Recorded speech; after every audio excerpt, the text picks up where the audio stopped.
जब भी हम जीवाणु की बात करते हैं तो हमारे मन में एक ही बात आती है कि जीवाणु हमारे लिए हानिकारक होते हैं, वे हमें नुकसान पहुंचाते हैं। लेकिन जीवाणु हमारे लिए हमेशा हानिकारक नहीं होते, हमेशा नुकसान नहीं पहुंचाते। जीवाणु एक प्रकार के जैविक होते हैं।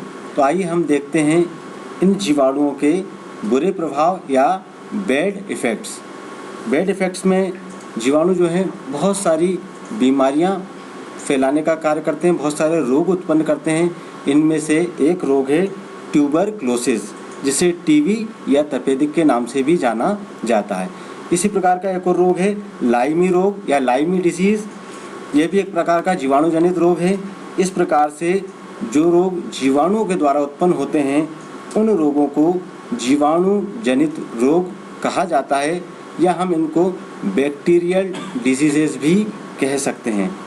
इस प्रकार से हमने देखा कि जो बैक्टीरिया या जीवाणु हैं इनके जो बुरे प्रभाव हैं वो हैं ट्यूबरक्लोसिस, लाइमी डिजीज़, और इन सभी को बैक्टीरियल इन्फेक्शंस या जीवाणु जनित रोग कहा जाता है।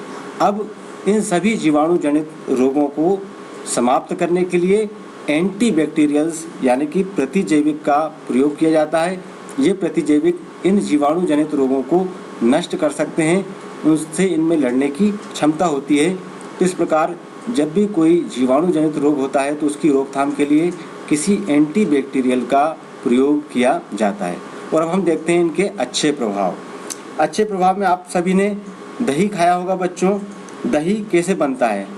दही बनाने के लिए दूध में कुछ थोड़ी सी मात्रा में दही से युक्त दही के जीवाणु मिलाए जाते हैं और फिर उन जीवाणु से पूरा का पूरा दूध जो है दही में परिवर्तित हो जाता है। तो इस प्रकार हमने देखा कि जीवाणु जो हैं उनके अच्छे प्रभाव में सीधा साधा उदाहरण हमारे पास है दही का। और दही एक प्रकार का बहुत ही अच्छा पाचक होता है जो भोजन को पचाने में हमारी मदद करता है।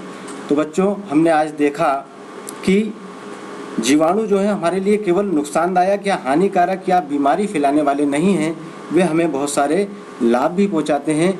हम उनसे बहुत सारे लाभदायक उपयोग कर सकते हैं, जैसे जीवाणु से युक्त बीमारियों को नष्ट करने के लिए भी जीवाणुओं का ही प्रयोग किया जाता है, और दूध से दही बनाने में भी जीवाणुओं का प्रयोग किया जाता है।